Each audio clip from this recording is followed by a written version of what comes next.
ನಮಸ್ಕಾರ, ನನ್ನ ಹೆಸರು ಡಾಕ್ಟರ್ ಕಾರಡಿ ಶ್ರೀಧರ್ ರೆಡ್ಡಿ. ನಾನು ಜನರಲ್ ಆ್ಯಂಡ್ ಲ್ಯಾಪ್ರೋಸ್ಕೋಪಿಕ್ ಸರ್ಜನ್. ನಾನು KSR ಸ್ಟೇಪ್ಲರ್ ಸರ್ಕಮ್ಸಿಷನ್ ಸ್ಪೆಷಲಿಸ್ಟ್. ನಾನು treatment range hospital KPH colony road number 4 ಹೈದರಾಬಾದ್ನಲ್ಲಿ ಅವೈಲೇಬಲ್ ಇರ್ತೀನಿ. ಹಾಗೆ ಇವತ್ತು ತುಂಬ ಮುಖ್ಯವಾದ ವಿಡಿಯೋ ಏನನ್ನೋದಾದರೆ, ತುಂಬ ಜನಕ್ಕೆ ಫೈಮೋಸಿಸ್ ಅಂದರೆ ಏನು, ಪ್ಯಾರಾಫೈಮೋಸಿಸ್ ಅಂದರೆ ಏನು ಅಂತ ಇವತ್ತಿಗೂ ತುಂಬ ಜನಕ್ಕೆ ಕನ್ಫ್ಯೂಷನ್ಸ್ ಆಗೇ ಉಳಿದೋಗ್ಬಿಟ್ಟಿದೆ. ಸೊ ನಾವು ಈ ವಿಡಿಯೋನಲ್ಲಿ ಕ್ಲಾರಿಟಿ ತೊಗೊಳ್ಳೋಣ.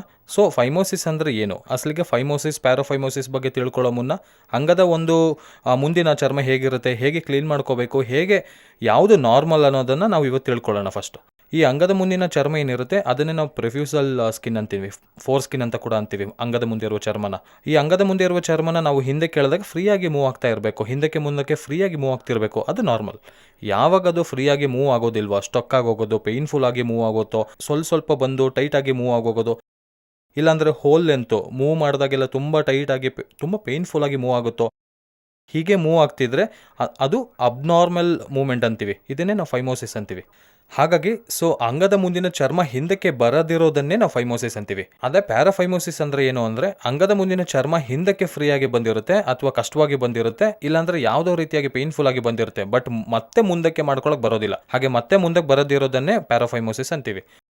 ಸೊ ಯಾಕೆ ಈ ಪ್ಯಾರಾಫೈಮೋಸಿಸ್ಗೆ ಯಾಕೆ ಇಂಪಾರ್ಟೆನ್ಸ್ ಕೊಡ್ತೀವಿ, ಈ ಪ್ಯಾರಾಫೈಮೋಸಿಸ್ನಿಂದ ಯಾವ ರೀತಿಯ ಪ್ರಾಬ್ಲಮ್ಸ್ ಬರುತ್ತೆ ಅನ್ನೋದು ಇವತ್ತು ತಿಳ್ಕೊಳ್ಳೋಣ.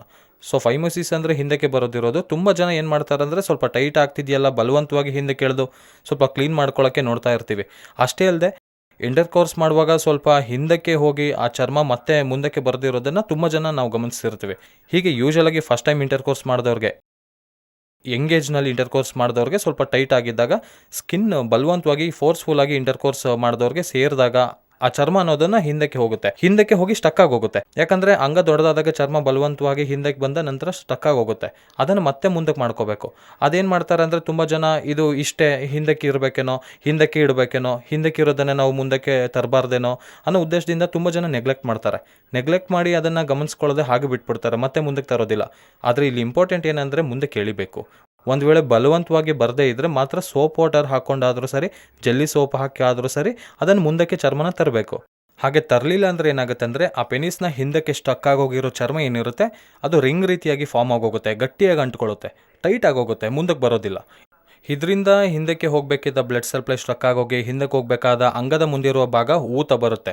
ಪ್ಲಸ್ ರೌಂಡಾಗಿ ಒಂದು ಸರ್ಕಲ್ ರೀತಿಯ ಊತ ಬರೋದು, ನೀರು ಸೇರ್ಕೊಳ್ಳೋದು, ಆ ಕೆಟ್ಟ ರಕ್ತ ಹೊರ ಹೋಗದೆ ಇರೋದು, ಈ ಥರದ್ದೆಲ್ಲ ನೋಡ್ತಾ ಇರ್ತೀವಿ. ತುಂಬ ಜನಕ್ಕೆ 2-3 ಡೇಸ್ ನಂತರ ನನ್ನ ಹತ್ರ ಬರ್ತಾರೆ, ಸರ್ ಇದು ಮುಂದಕ್ಕೆ ಬರ್ತಾ ಇಲ್ಲ, ಇದು ಇಷ್ಟೇ ಅಂದ್ಕೊಂಡ್ಬಿಟ್ಟಿದ್ದೆ, ಬಟ್ ಈಗ ನೋಡ್ತಿದ್ರೆ ತುಂಬ ಊತ ಬರ್ತಿದೆ, ಈಗ ಇಂಟರ್ ಕೋರ್ಸ್ ಮಾಡೋಕ್ಕಾಗ್ತಿಲ್ಲ, ವಿಪರೀತವಾದ ನೋವಿದೆ, ಸೆಕೆಂಡ್ರಿ ಇನ್ಫೆಕ್ಷನ್ಸ್ ಆಗೋಗಿ ಕ್ಯೂ ಬರೋದು, ಇನ್ನು ಕೆಲವರಿಗಾದರೆ ಗ್ಯಾಂಗ್ರೀನ್ ಆಗೋಗುತ್ತೆ. ಅಂದರೆ ಆ ಚರ್ಮ ಟೈಟ್ ಆಗೋಗಿ ಒಂದೊಂದು ಸಾರಿ ಅಂಗದ ಒಂದು ಸಪ್ಲೈ ಕೂಡ ನಿಂತೋಗುತ್ತೆ. ಅಷ್ಟು ಟೈಟ್ ಆಗೋದಾಗ ಏನಾಗುತ್ತೆ ಅಂದರೆ ಕೊಳೆಯೋಕ್ಕೆ ಸ್ಟಾರ್ಟ್ ಆಗುತ್ತೆ. ಸೊ ಪ್ಯಾರಾಫೈಮೋಸಿಸ್ ಅನ್ನೋದು ನೋಡೋದಾದರೆ, ಅಂಗದಲ್ಲಿ ಬರೋ ಇಶ್ಯೂಸ್ ನೋಡೋದಾದರೆ, ಇದೊಂದು ಎಮರ್ಜೆನ್ಸಿ ಕಂಡೀಷನ್. ಯಾವಾಗ ಪ್ಯಾರಾಫೈಮೋಸಿಸ್ ಡೆವಲಪ್ ಆಗುತ್ತೋ, ಯಾವಾಗ ಚರ್ಮ ಹಿಂದಕ್ಕೆ ಹೋಗಿ ಸ್ಟಕ್ ಆಗುತ್ತೋ, ಇಮಿಡಿಯೇಟಾಗಿ ಡಾಕ್ಟರ್ನ ಸಂಪರ್ಕಿಸ್ಕೋಬೇಕು, ಮುಂದಕ್ಕೆ ತರಬೇಕು ಸ್ಕಿನ್ನ.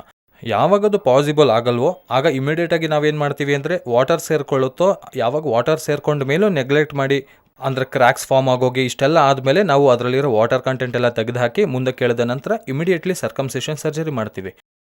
ಇಲ್ಲೊಂದು ಟ್ರಿಕ್ ಏನಂದರೆ, ಪ್ಯಾರಾಫೈಮೋಸಿಸ್ನಲ್ಲಿ ಒಂದು ವೇಳೆ ಪ್ಯಾರಾಫೈಮೋಸಿಸ್ ಡೆವಲಪ್ ಆದ ನಂತರ ಸೊಂತಿ ಆಪರೇಷನ್ ಮಾಡಬೇಕು ಅಂದರೆ ಕನ್ವೆನ್ಷನಲ್ ಮೆಥಡ್, ಓಪನ್ ಟೆಕ್ನಾಲಜಿ ಅಂತ ಕರಿತೀವಿ, ಲೇಸರ್ನಲ್ಲೂ ಪಾಸಿಬಲ್ ಆಗಲ್ಲ. ಯಾಕೆ ಪಾಸಿಬಲ್ ಆಗಲ್ಲ ಅಂದರೆ, ನಾವು ಅದರಲ್ಲಿರೋ ವಾಟರ್ ಎಲ್ಲ ತೆಗೆದುಹಾಕಿ ಮುಂದಕ್ಕೆ ತಂದ ನಂತರ ಅಂಗದ ಒಂದು ಚರ್ಮ ಎಡಿಮ್ಯಾಟಸ್ ಆಗಿರುತ್ತೆ, ಅಂದರೆ ಊತ ಬಂದಿರೋ ಹಾಗಿರುತ್ತೆ. ಹೀಗೆ ಊತ ಬಂದಿರೋ ಹಾಗಿದ್ದಾಗ ನಮಗೆ ಓಪನ್ ಸರ್ಕಮ್ಸಿಷನ್ ಸರ್ಜರಿ ಆಗಲಿ ಅಥವಾ ಲೇಸರ್ ಸರ್ಕಮ್ಸಿಷನ್ ಸರ್ಜರಿ ಆಗಲಿ, ರಿಮೈನಿಂಗ್ ಸ್ಟೇಪ್ಲರ್ಸ್ ಆಗಲಿ ಮಾಡೋಕ್ಕಾಗಲ್ಲ. ಬಟ್ ನಮ್ಮ KSR ಸ್ಟೇಪ್ಲರ್ ಸರ್ಕಮ್ಸಿಷನ್ ಸರ್ಜರಿಯಲ್ಲಿ ಅತಿ ದೊಡ್ಡ ಅಡ್ವಾಂಟೇಜ್ ಏನಂದರೆ, ನಾವು ವಾಟರ್ ಎಲ್ಲ ತೆಗೆದು ಹಾಕಿದ ಮುಂದಕ್ಕೆ ಎಳೆದ ನಂತರ ಸೇಮ್ ಟೈಮ್ನಲ್ಲಿ ಸರ್ಕಮ್ಸಿಷನ್ ಸರ್ಜರಿ ಮಾಡಿಸ್ಕೋಬೋದು. ನಾವು ಈಗಾಗಲೇ ತುಂಬ ಸರ್ಜರೀಸ್ ಮಾಡಿದ್ದೀವಿ, ಹೀಗೆ 1000-ವರೆಗೂ ಪ್ಯಾರಾಫೈಮೋಸಿಸ್ ಕೇಸ್ನ ಡೀಲ್ ಮಾಡಿದ್ದೀವಿ. ಈ ಎಕ್ಸ್ಪೀರಿಯನ್ಸ್ನಿಂದ ಹೇಳ್ತಿರೋದೇನೆಂದರೆ, ಯಾವಾಗಾದರೂ ಚರ್ಮ ಹಿಂದಕ್ಕೆ ಹೋಗಿದೆ ಅಂದರೆ ಯಾವುದೋ ರೀತಿಯಲ್ಲಿ ಸೋಪ್ ವಾಟರ್ ಜೆಲ್ಲಿ ಇಟ್ಕೊಂಡು ಮುಂದಕ್ಕೆ ಎಳೆದೇ ಹೋದರೆ ನಿಮಗೆ ಪ್ಯಾರಾಫೈಮೋಸಿಸ್ ಆಗಿದೆ, ಹಾಸ್ಪಿಟಲ್ಗೆ ಬರಬೇಕಾಗತ್ತೆ. ಸೊ ಈ ವಿಡಿಯೋ ನೋಡಿದ ನಂತರ ಯಾರಾದರೂ ಬಲವಂತವಾಗಿ ಚರ್ಮನ ಹಿಂದಕ್ಕೆ ಎಳೆಯೋ ಸ್ಥಿತಿಯಲ್ಲಿದ್ದರೆ ಅದನ್ನು ಕೂಡಲೇ ಮುಂದಕ್ಕೆ ಎಳಿಬೇಕು ಅನ್ನೋದನ್ನ ಮೇಯ್ನ್ ಆಗಿ ತಿಳ್ಕೊಬೇಕಾಗಿರೋ ವಿಷಯ. ಸೊ ಪ್ಯಾರಾಫೈಮೋಸಿಸ್ ಡೆವಲಪ್ ಆಗಿದೆ ಅಂದರೆ ಇಮಿಡಿಯೇಟಾಗಿ ಸರ್ಜನ್ನ ಕನ್ಸಲ್ಟ್ ಆಗಬೇಕು. ಸೊ ನಾವು ಟ್ರೀಟ್ಮೆಂಟ್ ರೇಂಜ್ ಹಾಸ್ಪಿಟಲ್ನಲ್ಲಿ ಅವೈಲೇಬಲ್ ಇರ್ತೀವಿ. ಯಾರಿಗಾದರೂ ಪ್ಯಾರಾಫೈಮೋಸಿಸ್ ಏನಾದರೂ ಡೆವಲಪ್ ಆದರೆ ನಾವು ಪ್ಯಾರಾಫೈಮೋಸಿಸ್ನ ತೆಗೆಯೋದು ಮಾತ್ರ ಅಲ್ಲ, ಸೇಮ್ ಟೈಮ್ನಲ್ಲಿ ಸುಂತಿ ಆಪರೇಷನ್ ಕೂಡ ನಮ್ಮ KSR ಸ್ಟೇಪ್ಲರ್ ಮೂಲಕ ಚಾನ್ಸ್ ಇರುತ್ತೆ. ಯಾರಿಗಾದರೂ ಪ್ಯಾರಾಫೈಮೋಸಿಸ್ ಡೆವಲಪ್ ಆಗಿದ್ದರೆ ಖಚಿತವಾಗಿ ನನ್ನ ಕನ್ಸಲ್ಟ್ ಮಾಡ್ಬೋದು. ನಾವು ಇದಕ್ಕೆ ಸರ್ಕಮ್ಸಿಷನ್ ಸರ್ಜರಿ ಮಾಡಿಸ್ಕೊಳ್ಳೋದ್ರೂ ಪರ್ಮನೆಂಟ್ ಆಗಿ ಪರಿಷ್ಕಾರ ಮಾಡ್ಕೋಬೋದು. Thank you very much.